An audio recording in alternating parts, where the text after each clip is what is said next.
Hello students, history महासंग्राम में video lecture number 20 में आपका बहुत स्वागत है। ये हमारा इंडियन हिस्ट्री से रिलेटेड सीरीज चल रहा है। This is lecture number 28 and we are going to discuss unique practice sets, one of the best unique practice sets from Indian history and these are very important for government examination like BPSC, JPSC, UPSC। अगर आप इसकी government public service commission examination की preparation कर रहे हैं तो ये topic बहुत इंपॉर्टेंट होगा। अगर आप सीरियसली प्रिपेयर कर रहे हैं तो इस वीडियो को एंड तक जरूर देखिएगा। Okay, so you will get a good valuable unique questions on Indian history, right.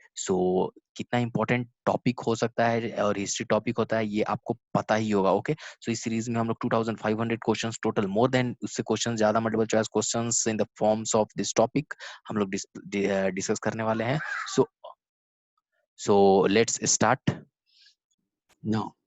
पहला क्वेश्चन है आज का एपिसोड का, where did lord Buddha breathe his last, मतलब अंतिम बार वो कहाँ ये लिए थे, ब्रीथ लिए थे, मतलब उनकी मृत्यु उस जगह पे हुई थी। तो ऑप्शन है राजगीर, बोध गया, सारनाथ, कुशीनगर। तो करेक्ट आंसर क्या है? कुशीनगर में। तो लॉर्ड बुद्धा का मृत्यु कहाँ हुई थी? कुशीनगर। ऑप्शन 4 करेक्ट है। नाउ अगला क्वेश्चन देखते हैं। नाउ वेरी इंपॉर्टेंट क्वेश्चन, देखिए अगला क्वेश्चन है क्वेश्चन नंबर 2 आज के एपिसोड का। Who were the first kings is to issue gold coins, मतलब सोने का सिक्का इन इंडिया। कौन से जो राजा थे वो लोग जो कि सबसे पहले गोल्ड क्वाइन इंट्रोड्यूस किए इंडिया में? देखिए मौर्य, इंडो ग्रीक्स, गुप्ताज और कुशान्स। तो ये होगा ऑप्शन 2 इंडो ग्रीक। सबसे पहले इंडो ग्रीक्स जो आए थे तो उन लोगों ने ही गोल्ड क्वाइन इंडिया में इंट्रोड्यूस किया था। ओके, सो इम्पोर्टेंट क्वेश्चन है ये, बहुत इंपॉर्टेंट। नाउ अगला क्वेश्चन देखते हैं। नाउ अगला क्वेश्चन है ये, देखिए where is Brihadeshwar temple situated, मतलब बृहदेश्वर टेम्पल ये कहाँ है? कांची में है, मदुरई में है, शायलान में है, तंजौर में है। तो करेक्ट आंसर क्या? ऑप्शन 4 तंजौर में है। ओके, तो बिंदेश्वर जो टेम्पल है वो कहाँ है? तंजौर में है। चलिए अगला क्वेश्चन देखते हैं, इंपॉर्टेंट क्वेश्चन। नाउ अगला क्वेश्चन है ये, देखिए हु इस्टेब्लिश्ड, क्वेश्चन बोलता है हु इस्टेब्लिश्ड महाबलीपुरम, मतलब महाबलीपुरम जो है उसका स्थापना किसने किया था? बहुत इंपॉर्टेंट क्वेश्चन है। तो इसका करेक्ट आंसर होगा पल्लव। ऑप्शन 1 जो है वो सही है। Very important question. महाबलीपुरम का स्थापना एस्टेब्लिश किसने किया था? पल्लव ने किया था। ओके, नाउ अगला क्वेश्चन देखिए।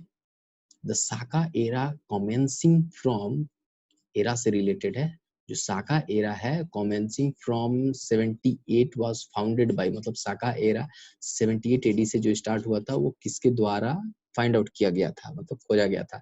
तो वो कनिष्का। ओके, इनके द्वारा। ऑप्शन 1 जो है वो सही है। Very very important question. चलिए अगला क्वेश्चन देखते हैं। ओके, इंडस वैली से रिलेटेड ये क्वेश्चन है। ये देखिए ये क्वेश्चन बोलता है out of the following remains, ठीक है, एक्सवेटेड इन इंडस वैली में जो एक्सवेट हुआ है, जो मिले हैं तत्व, which one indicates the commercial and economic development of this civilisation. तो वो इनमें से कौन सा? तो फर्स्ट ऑप्शन है पोएट्री, सील्स, बोट्स या हाउसेस। तो करेक्ट आंसर होगा सील्स। ये रिप्रेजेंट करता है सील्स की they were also developed in commercially and economic development, ये शो करता है सील्स उनका। ओके, सो इम्पोर्टेंट वन है, बहुत इंपॉर्टेंट क्वेश्चन है। चलिए अगला क्वेश्चन देखते हैं। नाउ अगला क्वेश्चन है वो बुद्ध से रिलेटेड है। who according to Buddhist, okay, is believed to be the next incarnation of Gautam Buddha, मतलब गौतम बुद्ध के बाद उनका मतलब उत्तरदायित्व कौन था उनके बाद, ठीक है, अनुयायी कौन था? तो वो है ऑप्शन नंबर 2 मैत्रियस। ओके, ये सही है। वेरी इंपॉर्टेंट क्वेश्चन है, ये भी एग्जाम में पूछा हुआ है। देखिए sub inspector SSC CPO exam में पूछा हुआ है। चलिए अगला क्वेश्चन देखते हैं। वेरी इंपॉर्टेंट इलोरा टेम्पल से क्वेश्चन है। ये देखिए which ruler built the Ellora temple, Ellora temple जो है किसने बनवाया था? क्वेश्चन, ये क्वेश्चन है बहुत इंपॉर्टेंट है ये, राष्ट्रकूटास द्वारा। ओके, ऑप्शन 3 जो है वो सही है एकदम, इसको नोट डाउन कर लीजिए, बहुत इंपॉर्टेंट क्वेश्चन है। ओके, राष्ट्रकूटा ने इलोरा टेम्पल के बनवाया था। ओके, अगला क्वेश्चन देखते हैं, वेरी इंपॉर्टेंट क्वेश्चन। ये क्वेश्चन देखिए, who among the following also had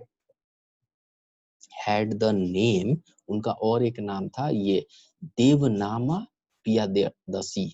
okay, किसको बोला जाता है, ये किसका नाम था, ये मौर्य किंग अशोका का।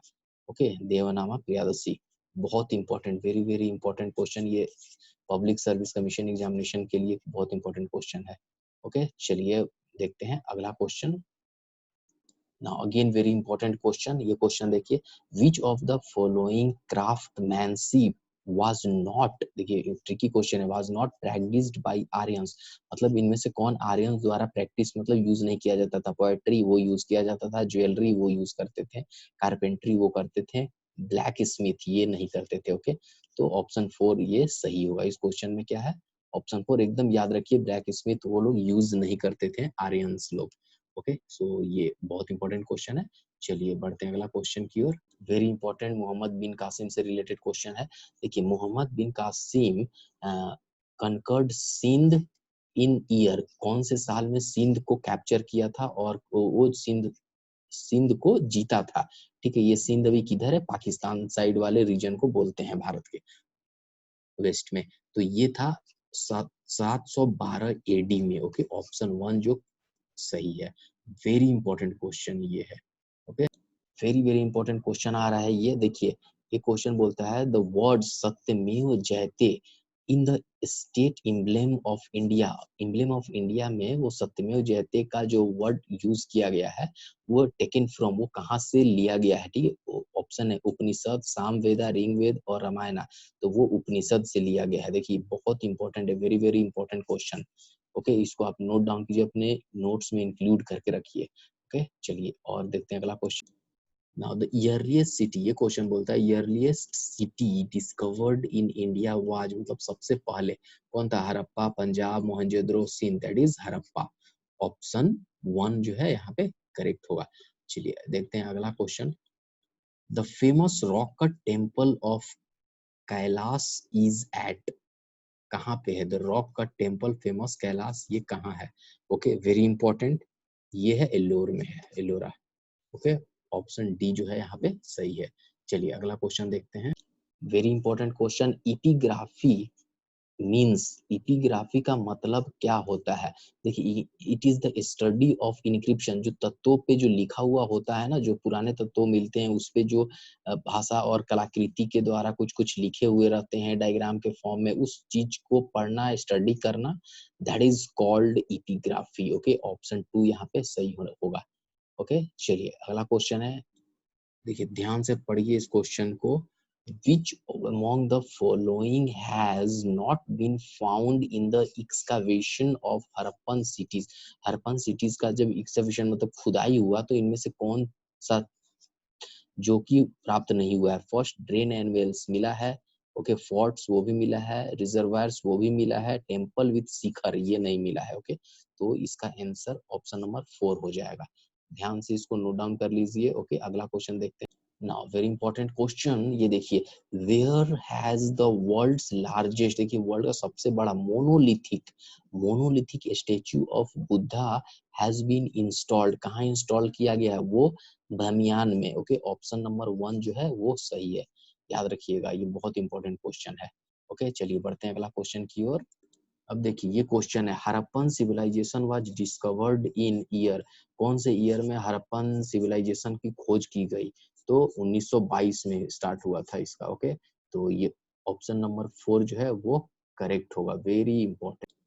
Now this question is very important, ये देखिए, the title of Indian Napoleon has been attached to, मतलब इंडियन नेपोलियन का जो टाइटल किसको है? वो समुद्रगुप्त को है। Okay, he is known as the Indian Napoleon, Indian Napoleon, option 2 जो है यहाँ पे करेक्ट है। चलिए अगला क्वेश्चन देखते हैं, वेरी इंपॉर्टेंट क्वेश्चन है ये देखिए, हाउ वाज बर्मा, जो अभी करेंट नेम क्या है Myanmar, known to ancient India, ancient India में इसको और किस नाम से जाना जाता था? बर्मा को, ठीक है, म्यांमार को किस नाम से जाना जाता था?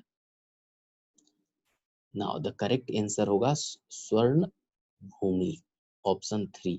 इसको किस नाम से? स्वर्ण भूमि के नाम से भी बर्मा को जाना जाता था, क्योंकि वहां पे गोल्ड की माइंस और गोल्ड की प्रेजेंस के कारण। ओके, स्वर्ण भूमि, ओके, वेरी इंपॉर्टेंट है। सो होप ये लेक्चर आपको अच्छा लगा होगा, तो लाइक शेयर और सब्सक्राइब करना ना भूले। और एक रिक्वेस्ट है कि आप प्लेलिस्ट को जरूर विजिट कीजिए, क्योंकि हिस्ट्री से बहुत सारे question, more than 5000 questions already published हैं। अगर आप कोई भी पब्लिक सर्विस कमीशन एग्जाम की प्रिपरेशन कर रहे हैं, सीरियसली प्रिपेयर कर रहे हैं, और अगर प्रैक्टिस नहीं करते हैं, ओके, क्वेश्चंस का प्रैक्टिस नहीं करते हैं, तो एग्जाम में हमेशा याद रखिए, आप बैकफुट पे रहिएगा, आप कॉन्फिडेंटली क्वेश्चन को सॉल्व नहीं कर पाइएगा, तो प्रीलिम्स एग्जाम क्वालिफाई करना बहुत मुश्किल हो जाएगा। ओके, एक टॉपिक को 10 जगह 10 बुक से पढ़ने की जरूरत नहीं है। एक टॉपिक को एक बुक से 10 बार पढ़िए और उस पे क्वेश्चंस प्रैक्टिस कीजिए। क्वेश्चन प्रैक्टिस करना बहुत इंपॉर्टेंट है। अगर आप प्रैक्टिस नहीं करते हैं तो आपको कॉन्फिडेंस नहीं आएगा। आपको इस क्वेश्चन के साइकोलॉजी की, एग्जाम में किस तरह से क्वेश्चन पूछे जाते हैं, उस टॉपिक से हजारों तरह से क्वेश्चन बनाए जा सकते हैं, राइट? तो वो साइकोलॉजी को समझिए। वो कब समझ पाइएगा?